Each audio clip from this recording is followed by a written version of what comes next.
വഖഫ് നിയമ ഭേദഗതിയെ ചൊല്ലി ബംഗാളിൽ എടുത്തു പറഞ്ഞാൽ മൂർഷിദാബാദിൽ വലിയ കലാപം നടക്കുകയാണ്. ഇപ്പോൾ ആ കലാപം ഒരല്പം നിയന്ത്രണ വിധേയമായിട്ടുണ്ട്. പക്ഷേ 400-ലധികം കുടുംബങ്ങൾക്ക് അവിടുന്ന് പലായനം ചെയ്യേണ്ടി വന്നു. 3 പേർ അതിദാരുണമായി കൊല്ലപ്പെട്ടു. അതിൽ 2 പേർ അച്ഛനും മകനുമാണ്. CPM പ്രവർത്തകരാണ്, സഖാക്കളാണ്. എന്താണ് ബംഗാളിൽ സംഭവിച്ചുകൊണ്ടിരിക്കുന്നത്? മമത എവിടെ പോയി?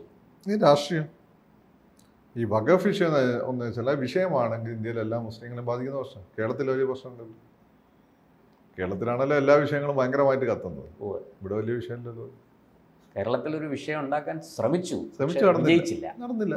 പിണറായിയുടെ പോലീസ് അത് അടിച്ചമർത്തി. അല്ല ലീഗ് അല്ല, അത് മറ്റേ അവനല്ലേ സ്പീക്കറല്ലേ കരിപ്പൂരിൽ ലീഗ് ഏറ്റെടുത്തോ. ലീഗ് ആ വിഷയത്തെ സംസാരിക്കുന്നതല്ല. അവരെന്ന് ലീഗ് ഏറ്റെടുത്ത ലീഗ് നിയമപരമായിട്ടാണ് നിയമപരമായിട്ട് ലീഗ് ഏറ്റെടുത്ത് ഏറ്റവും ചുരുങ്ങിയത് അവർക്ക് മലബാറിലെ ഈ പിന്നെ മലപ്പുറം ജില്ലയെങ്കിലും അവർക്ക് സമീപിക്കാൻ പറ്റും. അതിനുള്ള ശേഷി അവർക്ക് ഉണ്ട് അവിടെ. ഗുജറാത്തിൽ അവർക്ക് മലപ്പുറത്തും കോഴിക്കോട് നമുക്ക് വിടാം. കോഴിക്കോട് ചില പോക്കറ്റുകളേ ഉള്ളൂ. അപ്പൊ മലപ്പുറം ജില്ലയിൽ ഗുജറാത്തിലെ BJP പോലെയാണ്, അറിയാലോ. അവരുടെ ഏതാണ്ട് സമഗ്രാധിപത്യമുള്ളത് അനിഷേധ്യമായ ശക്തിയാണ് അവര്. അപ്പോൾ അവിടെ എങ്കിലും അവർക്ക് സംഭവിക്കുക. അവരെ നിന്നില്ലല്ലോ. അവർ നിയമ പോരാട്ടത്തിനാണ് പോകുന്നത്. ഇവിടെ ചിലർ കത്തിക്കാൻ നോക്കി, നടന്നില്ല. മുസ്ലിം കമ്മ്യൂണിറ്റി സമുദായം ഈ ഹമാസ് നേതാക്കളുടെ ഒക്കെ പടം വെച്ചാണ് ഇതുമായിട്ട് എന്ത് ബന്ധമാണെന്ന് പോലും. അത് ചില മേഖലകൾ 1-2 മേഖലയിലേ ഉള്ളൂ. അതൊന്നും ബാക്കി എവിടെ അത് ഏഷ്യറ്റും ഇല്ല. പക്ഷെ ബംഗാൾ ഇത് കത്തുന്നതിന്റെ പിന്നെന്ന് വെച്ചാൽ ഈ പണ്ടേ മുസ്ലിം കമ്മ്യൂണിറ്റി മാത്രമല്ല, ബംഗാളിൽ എല്ലായിടത്തും അല്ല. മൂർഷിദാബാദ് അറിയാലോ, പഴയ ബംഗാൾ നവാബിന്റെ ആസ്ഥാനമാണ്. ബ്രിട്ടീഷുകാർ പിടിച്ചെടുക്കുന്നതിന് മുമ്പേ ഇന്ത്യയിലെ ഏറ്റവും സമ്പന്നമായ പ്രദേശമായിരുന്നു ആ മൂർഷിദാബാദ് പ്രദേശം. സിൽക്ക്, ഇതിൻ്റെയൊക്കെ എക്സ്പോർട്ട് ചെയ്യുന്നത് ടെക്സ്റ്റൈൽസിൻ്റെ. ബ്രിട്ടീഷുകാർ പിടിച്ചെടുത്ത് അവർ ആദ്യം ഫോക്കസ് ആ പ്രദേശം. ഇന്ന് ഇന്ത്യയിലെ മാത്രമല്ല ലോകത്തെ ഏറ്റവും ദരിദ്രമായിട്ടുള്ള പ്രദേശം മൂർഷിദാബാദ്. ഇന്ത്യയിലെ ഏറ്റവും ദരിദ്രമായിട്ടുള്ള പ്രദേശമാണ്, ബംഗ്ലാദേശുമായിട്ട് അതിർത്തിയുള്ള പ്രദേശമാണ്. അപ്പം ഈ എല്ലാ സമയത്തും നമ്മൾ ഈ പറയുന്ന മതത്തെ വിറ്റ് കാശാക്കുന്ന രാഷ്ട്രീയക്കാരുണ്ട്. ഇവർ ഏറ്റവും കൂടുതൽ ടാർഗറ്റ് ചെയ്യുന്ന പാവങ്ങളെയാണ്, ഇല്ലിറ്ററേറ്റ് ആയിട്ടുള്ളത്. ഒരു പൈസ വിദ്യാഭ്യാസമുള്ളവൻ തീവ്രവാദിയോ കലാപകാരിയോ ആയി മാറുന്നത് അവൻ്റെ ഒരു ഇൻ്റലക്ച്വലായിട്ടുള്ള അവൻ്റെ ഒരു അഫിനിറ്റിയുടെ പുറത്താണ്. ഇതല്ല, ഇത് അവർ ഓൾറെഡി നിത്യനിദാന പ്രശ്നങ്ങളുമായി കഷ്ടപ്പെടുന്ന ആളുകളാണ്. അവർക്ക് ഒരേ ഒരു ആശ്വാസം മതമാണ്. നിങ്ങൾ നോക്കി, എന്തുകൊണ്ടാണ് മുക്കുവന്മാരുടെ ഇടയിലും ആദിവാസികളുടെ ഇടയിലാണ് ഏറ്റവും, നമ്മളെപ്പോലെ എന്നല്ല, ഏറ്റവും കൂടിയ ദൈവവിശ്വാസമുള്ളത്? എന്തുകൊണ്ടാണ്? നിരന്തരം മരണത്തെ നേരിട്ട് കാണുന്നവരാണ് അവർ. കാട്ടിലായാലും ഉപജീവനം മല്ലടിക്കുക. അവർക്ക് ഏത് മാത്രമാണ് അവർക്ക് അത് തീവ്ര വിശ്വാസമായിരിക്കും. അവർക്ക് അത് തീവ്രമായ വിശ്വാസമാണ്. അപ്പം ഈ മിഡിൽ ക്ലാസിന്റെ ദൈവവിശ്വാസം അവനവന്റെ താല്പര്യത്തിന് വേണ്ടിയിട്ടാണ്, അല്ലെങ്കിൽ മറ്റുള്ള നശിക്കാൻ വേണ്ടി ആരെങ്കിലും പൂജ ചെയ്യും. മറ്റിടത്ത് നിലനിൽപ്പിന് വേണ്ടി നിങ്ങൾ ആദിവാസികളോ ഈ പറയുന്ന മുക്കുവന്മാരെ മറ്റുള്ള നശിക്കാൻ വേണ്ടി പൂജ ചെയ്യുന്നുണ്ടോ? അവരവരുടെ നിലനിൽപ്പാണ് പ്രശ്നം. നമ്മളിവിടെ കംഫർട്ടബിളായി ജീവിക്കുന്നതുകൊണ്ടാണ് നമ്മൾ മറ്റുള്ള നശിപ്പിക്കാൻ വേണ്ടി ശത്രു സംഹാരം, മറ്റുള്ള നശിപ്പിക്കാനുള്ള പൂജയല്ല, ശത്രുക്കൾ ഇല്ലാതിരിക്കാൻ വേണ്ടി ചെയ്യുന്നൊരു പൂജയാണ്. പക്ഷെ ആളുകൾ ശത്രു സംഹാരം എന്ന് വെച്ചാൽ ശത്രുവിനെ കൊല്ലാനുള്ള ചോദിച്ചാൽ എന്നാലും ശത്രു സംഹാരം അവൻ്റെ ശത്രുവിന് വിലയാക്കുന്ന ആളുകൾ നമ്മുടെ നാട്ടിൽ മറ്റേ വെടിവഴിപാട് പോലെയാണ്.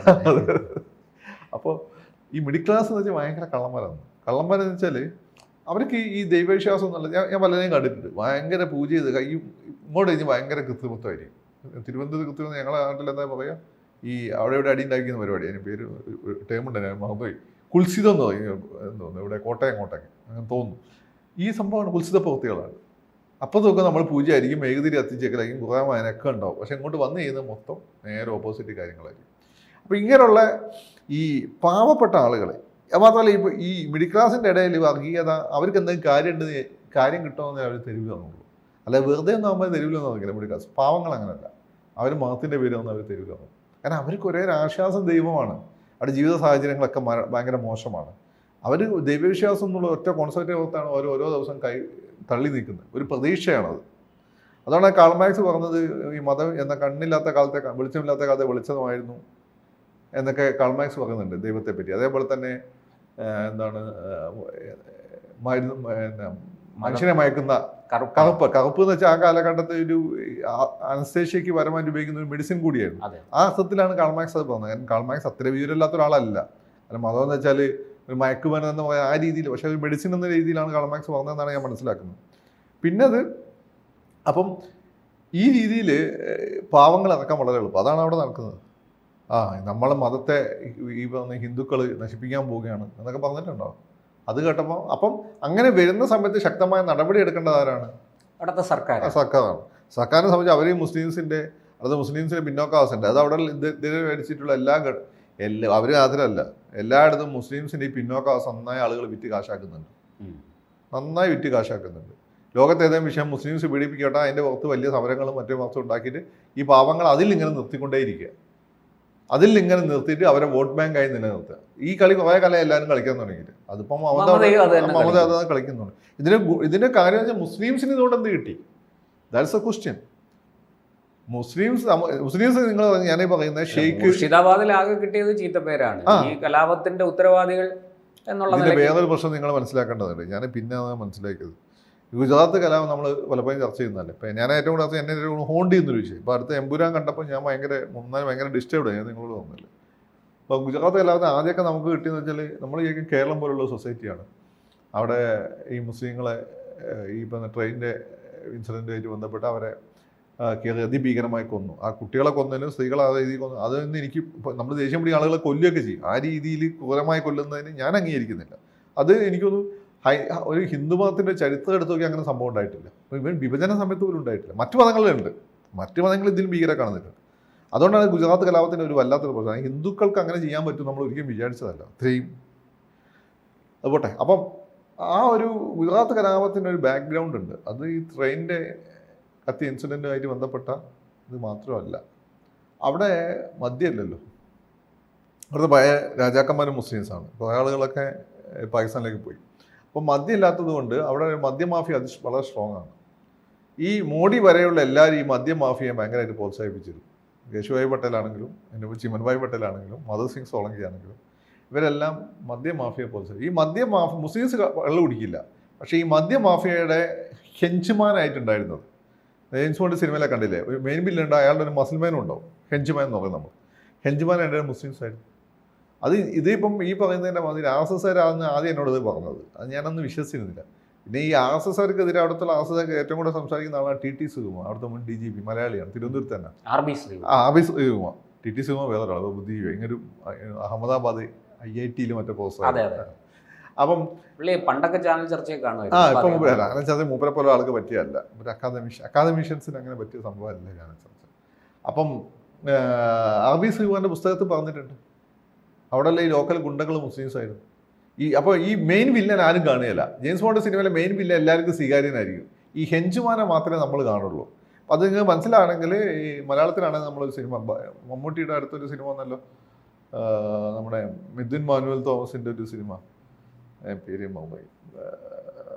ആ സിനിമയിലെ വില്ലനുണ്ട് ഒരു ഹെഞ്ചുമാൻ. അവനാണ് ഇതിലെയും വില്ലൻ. ഏത് നമ്മളെ ഉണ്ണി മുകുന്ദൻ്റെ പടം ഉണ്ടല്ലോ, മാർക്കോലെ വില്ലൻ, മെയിൻ വില്ലൻ, ആ സ്ത്രീയോടൊക്കെ ഭീകരമായിട്ട് ആ വില്ലൻ.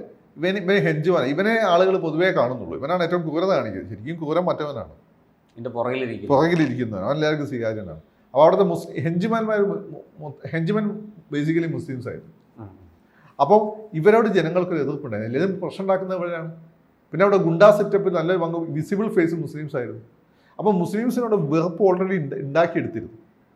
അത് മറ്റുള്ളവർ രാഷ്ട്രീയക്കാർ വിറ്റ് കാശാക്കിയിട്ടുമുണ്ട്, മുസ്ലിം വിരുദ്ധ പൊളിറ്റിക്സ് കളിക്കുന്നത്. എന്നാൽ ഇത് ഉണ്ടാവുന്നതിൽ വഴിമരുന്നിട്ട് ആരാ?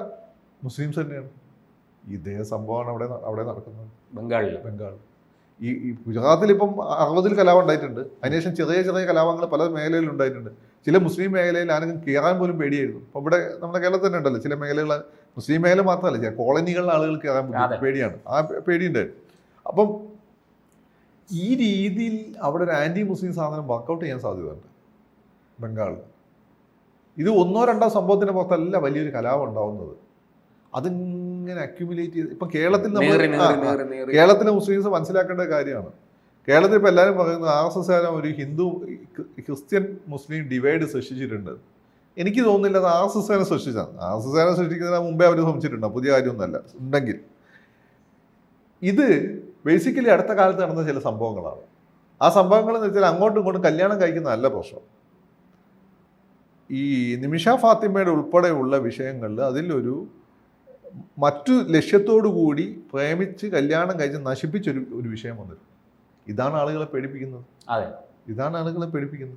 ഈ പേടി പിന്നെ അത് മാത്രമല്ല. അപ്പം ഞാൻ ആ കാസയുടെ നേതാവുണ്ടല്ലോ, ആ പേര് ഞാൻ മറന്നുപോയി, അയാളെ എന്തായാലും ആളെ നമുക്ക് എല്ലാവർക്കും അറിയാം. ഞാൻ പലപ്പോഴും ചാനൽ ചർച്ച ചെയ്യാൻ ഞാൻ വിചാരിക്കുന്നത് ഇയാൾ എന്താണ് ഇങ്ങനെ അഗ്രസീവ് ആവുന്നത്. അപ്പോൾ ഇയാൾ ഇങ്ങനെ ഒന്ന് രണ്ടാണ് ഞാനും അതുപോലെ തന്നെ അഗ്രസീവായി റിയാക്ട് ചെയ്തിട്ടുണ്ട്. അപ്പം ഞാനിങ്ങനെ ആലോചിക്കും എന്താണ് ഒരു മനുഷ്യൻ അഗ്രസീവ് കാരണം നമുക്ക് മനസ്സിലാവുമല്ലോ. പിന്നെയാണ് ഞാൻ അറിയുന്നത് ഇയാളെ മോളെ ഇതേപോലെ അയാൾ പറയുന്നതാണ് ശരിയെങ്കിൽ ഏതൊരച്ഛൻ അങ്ങനെ പ്രതികരിച്ചു പോകും. എനിക്കറിയില്ല, നമ്മൾ മറ്റേ ഭാഷ കേട്ടിട്ടില്ല, ഇയാളുടെ ഭാഷ ഞാൻ കേട്ടിട്ടുള്ളൂ.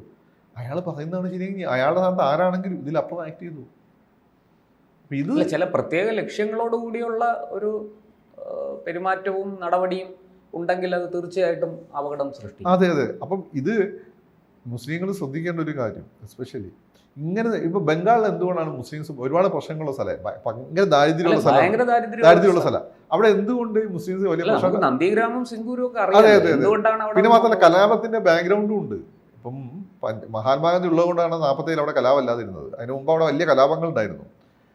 ഇതൊക്കെ ഉണ്ടായിട്ട് അവിടെ നല്ല ഹിന്ദു മുസ്ലിം സൗഹൃദം നിലനിൽക്കുന്ന പ്രദേശമാണ്. അവിടെ മുസ്ലിംസ് പ്രൊട്ടക്റ്റഡ് ആവുന്നത് എന്തുകൊണ്ടാണ്? ഹിന്ദുക്കളുടെ ഈ മഹാമനസ്കത കൊണ്ടാണ്. പാസ്റ്റ് അവർ മറന്നു, ഇവരെ ഉൾക്കൊണ്ട്. അപ്പോൾ CPM നേതാക്കന്മാരാണ് ഹിന്ദുക്കളല്ലേ, അപ്പം തൃണമൂൽ നേതാക്കന്മാരാണ് അവർ ഹിന്ദുക്കളാണല്ലോ. പക്ഷേ ഈ രീതിയിലുള്ള സംഭവങ്ങൾ പോകാൻ എന്ത് ചെയ്യും? പതുക്കെ ഹിന്ദു കമ്മ്യൂണിറ്റി ഇവർ നകന്നു. ഗുജറാത്ത് സംഭവിച്ചു അവിടെ സംഭവിക്കും. അപ്പോൾ ഗുജറാത്ത് നമ്മൾ പറയുമ്പോൾ എൻ്റെ സിനാരിയോ നമ്മൾ മനസ്സിലാക്കണം. അതെ, അതിന് മുമ്പ് ഇനി ഒരു ഗുജറാത്ത് ഉണ്ടാകാതിരിക്കാനുള്ള ഉത്തരവാദിത്തം ആർക്ക് മാത്രമുണ്ട്? ഭരണാധികാരികൾക്ക്, ഹിന്ദുക്കൾക്ക് മാത്രമല്ല മുസ്ലിങ്ങൾക്കുണ്ട്. അല്ല, മറ്റുള്ളവരെ കൊണ്ട് വെറുപ്പിക്കരുത്. നിങ്ങൾക്കൊരു പ്രതിഷേധം ഉണ്ടെങ്കിൽ അത് ലീഗൊക്കെ ചെയ്യുന്നവർ ലീഗലായിട്ട് നേരിടുക. അല്ല, പ്രതിഷേധിക്കാനുള്ള അത് ലീഗലായി നേരിടുക. അത് ഈ രീതിയിൽ പോരുത്. ഞാൻ പറഞ്ഞില്ല, ഇവിടെ കേരളത്തിലാണെങ്കിൽ ഈ മുസ്ലിങ്ങളെ അവർ സ്വന്തം ഇളക്കി വിട്ടാന്ന് എല്ലാവരും ഞാൻ പറയില്ല. അത് ചില കോളനിക്കാരെ കളിക്കും. ഇപ്പൊ എന്നെ ഒന്നും ആർക്കും ഇളക്കി വിടാനും പറ്റില്ല. പക്ഷെ അവിടെ ഇളക്കി വിടാൻ എളുപ്പമാണ്. അതാണ് പ്രശ്നം. അവരാലോചിച്ച് ചെയ്യുന്നതല്ല. അപ്പൊ ഈ സമുദായ നേതൃത്വത്തിന്റെ ഈ പിന്തിരിപ്പ ശക്തികളെ ഈ വിശ്വാസികൾ തന്നെ തിരിച്ചറിയണം. ഇന്ത്യയിൽ വേറെ ഒന്നും സ്ഥലത്തും ഇല്ലാത്ത വിഷയം എന്താ അവിടെ ഉണ്ടാകുന്നത്? ഇത് വരുന്നത് ഏറ്റവും കൂടുതൽ വഖഫ് സ്വത്തുകൾ എനിക്കുള്ളത് എനിക്ക് തോന്നുന്നു UP-യിലെന്ന് തോന്നുന്നത്. എനിക്ക് ഏതാണ്ട് ഈ കണക്ക് കൃത്യമായിട്ട് അറിയില്ല. പക്ഷെ നമ്മൾ വെച്ച് നോക്കും മുസ്ലിം ഭരണത്തിന്റെ ബാക്ക്ഗ്രൗണ്ടും അവിടെയുള്ള സ്ഥാപനങ്ങളൊക്കെ വെച്ച് നോക്കുമ്പോൾ താജ്മഹൽ വരെ വഖഫ് സ്വത്താണെന്നാണ് ഞാൻ മനസ്സിലാക്കുന്നത്. അല്ല, ഇപ്പൊ അത് പുരാവസ്തു വകുപ്പിന്. അപ്പം അത് ജുമാ മസ്ജിദ് ഒക്കെ ഇപ്പൊ സംഭാലിലെ മസ്ജിദ് പോലും പുരാവസ്തു വകുപ്പിന്റെ കയ്യിലാണ്. ഓക്കെ. പുരാവസ്തുവിന്റെ കയ്യിലാണെങ്കിൽ അവിടെ വഖഫിന് എന്തൊരു ഇടയ്ക്ക് അപ്പൊ ഇങ്ങനെ അവിടെ ആവാനാണ് സാധ്യത. ക്ലെയിം ചെയ്തിട്ടുണ്ട്, അതിന്റെ ചില കേസൊക്കെ നടക്കുന്നുണ്ട്. അപ്പൊ അതാണ് ഞാൻ പറഞ്ഞത്. അപ്പം അവിടെ ഉണ്ടാവുന്നുണ്ടെങ്കിൽ അതിന് പിന്നിൽ രാഷ്ട്രീയമാണ്. ഇത് മുസ്ലിം സ്നേഹികളല്ല.